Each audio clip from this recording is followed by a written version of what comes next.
రోజా మాట్లాడుతూ మా వాడిపోయిన రోజా, మా సిగ్గులని రోజా, డబ్బుల కోసం కకృతి పడే రోజా, ఎంతటికైనా దిగజారిపోయే నగరి రోజా గురించి ఈరోజు మాట్లాడాలా. నిజంగా చెప్తా ఉన్నా, ఒక రోజుకి 75 లక్షల రూపాయలు వైవి సుబ్బారెడ్డి నగరి రోజా కలిసి షేర్ చేసుకున్నారు. ఇది వాస్తవమైన పాట, మీరు కూడా షాక్ అవుతారు. 75 లక్షల రూపాయలు తిరుమల తిరుపతి దేవస్థానంకి గూడ్స్ బండి ఒకటి వేసుకెళ్తుంది. నా అంతటి లేదు తాళ్లపాక అన్నమయ్య, ఆయన ఎట్టలేడు కింద నుంచి. మీరు అన్నమయ్య సినిమా చూస్తే నాగార్జున గారి క్యారెక్టర్ అది, తర్వాత రోజా క్యారెక్టర్ అది. వెళ్ళి రోజుకి 75 లక్షల రూపాయల వైవి సుబ్బారెడ్డి రోజారెడ్డి ఇద్దరు కలిసి పంచుకున్నారు. ఆ తర్వాత ఈ మనిషి ఏది పేపర్లో రాసిస్తే అదే చూసి చదవడం అనేది రోజాకి బాగా అవసరం. నిన్న కూడా మాట్లాడుతూ ఉంది, నేను ఒక తిరుపతి అమ్మాయిగా అనింది. మా అమ్మ వయసు ఉంటుంది ఆవిడకి, మా అమ్మ వయసు రోజాకు ఉంటుంది, తిరుపతి అమ్మాయి అంట. ఇంకా మీకు వయస్సులు కావాలా, నాజూకుతనాలు కావాలా? ఇదేమి కర్మ ఇది? ఇప్పుడు ఒకరిని ఆంటీ అంటాం, ఒకరిని అమ్మాయి అంటాం, ఒకరిని చిన్న పిల్ల అంటాం, ఇంకొకరిని వృద్ధురాలు అంటాం, వృద్ధాప్యం అంటాం, వయసుకు వచ్చింది అంటాం. ఇది మామూలుగా మనం మాట్లాడే మాటలు. ఈవిడ అమ్మాయి అంట. మా అమ్మ వయసు ఉంటుంది 2 సంవత్సరాలు, మా అమ్మ కన్నా పెద్ద ఉంటావు నువ్వు. ఓబరకాయ మొహం వేసుకొని నేను తిరుపతి అమ్మాయిని అంటే, తిరుపతి అమ్మాయి అనేది ఏమన్నా ప్రొఫెషనలా? అది ఏమన్నా కోర్సా? నువ్వు అమ్మాయి అని చెప్పడం వల్ల నువ్వు సంపాదించిన 3,000 కోట్ల రూపాయలు ఏమన్నా తెలవన కనపడకుండా పోతాయా? లేకపోతే ఈరోజు ఇష్యూ వచ్చిన తర్వాత నువ్వు అమ్మాయిని గుర్తుకొచ్చిందా? నువ్వు ఏ రోజైనా ఓకే నగిరి రోజా అమ్మాయి నేను ఒప్పుకుంటున్నా. ఏ రోజైనా నీ అమ్మాయి అనే దాంట్లో ఆడతనం జనాలకు అర్థమైందా? నువ్వు ఆడ మనిషిలా ఏ రోజైనా మాట్లాడినావా?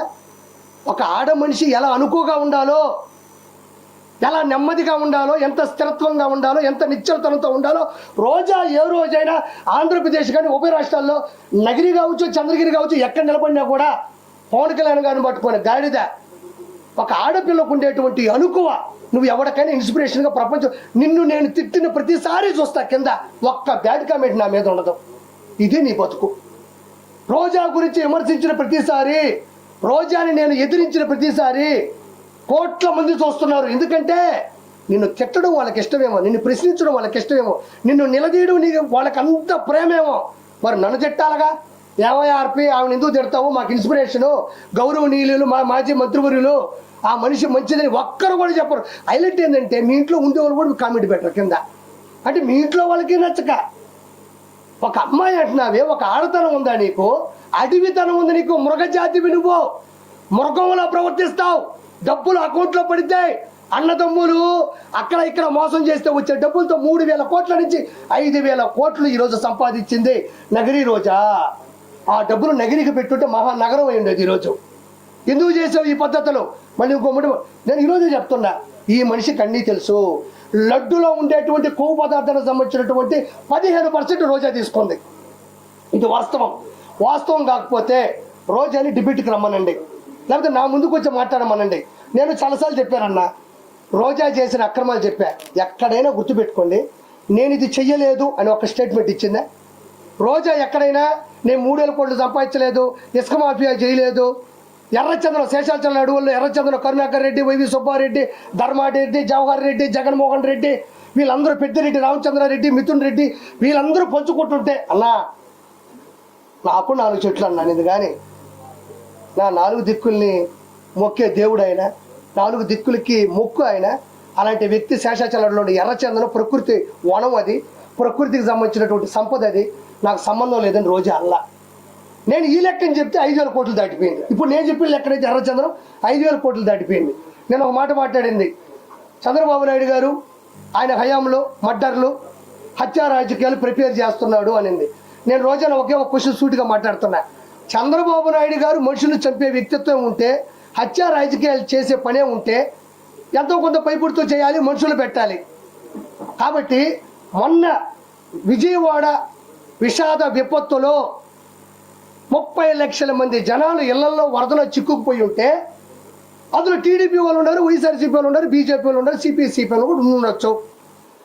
నిజంగా వాళ్ళు వైఎస్ఆర్సీపీ వాళ్ళు చంపేయాలి, హత్యా కుట్రలు చేయాలి, కక్షపూరితోటి రాజకీయం చేయాలనుకుంటే కేవలం వైఎస్ఆర్సీపీ వాళ్ళకి ఆహార పొట్లాలు, నీళ్ళ పొట్లాలు, గ్యాసు సిలిండర్లు, నిత్యావసర సరుకులు ఆపేస్తే సరిపోతుందిగా. ఓవరాల్గా 10 రోజులు పట్టింది కదా జనాలు ఇంట్లో వచ్చి బయటికి రావడానికి.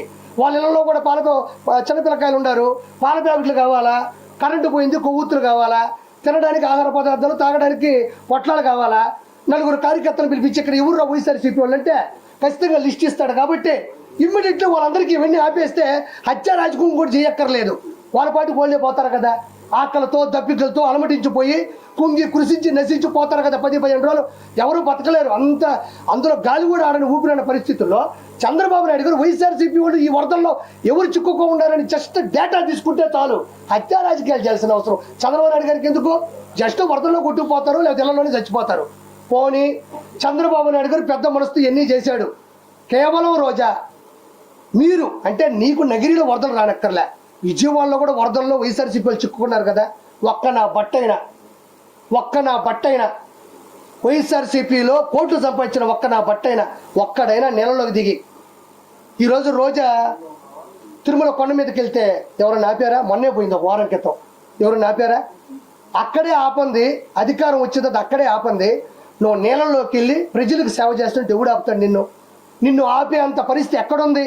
ఎవరు పాటుకు వాళ్ళు నీళ్ళలో కూర్చొని ఈదుకుంటా 10 మందికి సాయం చేస్తుంటే నువ్వు ఇంకో వైపు పో, వాళ్ళు ఇంకో వైపు పోతారు. ఆహార పొట్లాలు తీసుకోండి. ఎంతసేపు ఎవరైనా చచ్చిపోతే బాగుండు. చంద్రబాబు నాయుడు గారు వాళ్ళకి ఏమీ చేయలేకపోయినాడు. పొరపాటున మనం ఏమన్నా మేలు చేస్తే 10 మంది బతికేస్తే చంద్రబాబు నాయుడు గారు అకౌంట్లోకి వెళ్ళిపోద్దా? లేకపోతే మనం సేవ్ చేస్తే ఇప్పుడు శవాలు దొరకవు.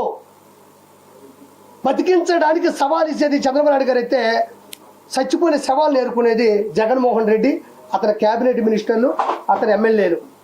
అంటే నేను రోజా గురించి చెప్పేది అదే, సిగ్గు లేని రోజా, వాడిపోయిన రోజా, ఓడిపోయిన రోజా. ఇంతకన్నా ఇంకా నోరు మూసుకో. ఇంకా కూడా మనం కొంచెం టైం తీసుకోవాలి. ఇది తిరుమలకు లడ్డూకు సంబంధించిన విషయం కాబట్టి. ఇదిగో ఈ మనిషి ఏం చేసిందంటే అడ్డదిడ్డంగా సంపాదించినటువంటి ఇదిగో అడ్డగాడిద ఉన్నాయి ఇస్తున్నాను సార్. ఇదేదో పెట్టారు, ఒక్క నిమిషం సార్. అంజీ అన్న ఇదిగోండి, చూడండి ఆ మనిషి. ఇగో ఈ రోజా గారి వీడియో కదా ఇది, రోజా గారే కదా, ఇవే కదా. ఇవి లాంటి ఇంకొకరు ఉండరమ్మా అంటున్నావు. ఈవిడే ఎక్కువ భూమికి భారం నాయనా. ప్రపంచంలో ఈవి లాంటి మనిషి బ్రహ్మదేవుడు కూడా పుట్టించలేదు చెప్పు. ఆయన భయపడుతుంటాడు. నన్ను ఏమన్నా తిరుమల దాకా వచ్చారు, పైన నా దగ్గరికి ఏమన్నా వస్తారని. అక్రమార్కురాలు, అమాయకురాలు అంటారు, అమ్మాయి అంట. ఒక్క నిమిషం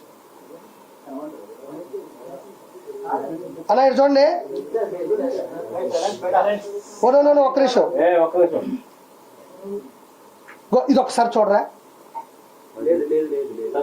ఒక్క నిమిషం ఇది పెట్టి బాబాయ్, ఒక్క నిమిషం. మొదట ఈవిడ పెట్టింది ఏంటంటే తిరుమల లడ్డు ముమ్మాటికి టీడీపీ కుట్ర. హైలైట్ ఏం తెలుసా, భగవంతుడు హింట్లు ఇచ్చేస్తూనే ఉంటాడు. చూడు, తిరుమల లడ్డు ముమ్మాటికి టీడీపీ కుట్ర అని పెట్టి పోలింగ్ పెట్టిందమ్మా. అవును కాదు అని పెట్టింది తాగుంటుంది ఖచ్చితంగా. రోజా ఇది పెట్టినప్పుడు తాగింది మా అమ్మ మీదొట్టు, నాకు తెలుసు కాబట్టి నీకు దండం పెడతా. రోజా ఇది పెట్టినప్పుడు తాగింది. ఎందుకంటే మనం చేసిన అక్రమాలు 164 సీట్లు కూటమికి ఇచ్చి ఓటమైనా ఇంత ధైర్యంగా ఇది పెట్టిందంటే దిక్కుమాల ముందు ఏదో తాగింది. తాగకపోతే అంత నిషాలో తప్ప ఇది పెట్టలేమన్నాము. అమ్మ మీద ఉంటే చెప్తున్నా, నిషాలో ఉంది కాబట్టి ఇది పెట్టింది, కానీ ఎవరూ డేర్ చేయలేకపోయినారు దీన్ని. అంటే తిరుమల లడ్డు టీడీపీ కుట్రాన్ని పెట్టగలిందంటే తాగుంది. ఒక్క నిమిషంనే లైవ్ అయినా పర్లేదు, జనానికి కావాల్సింది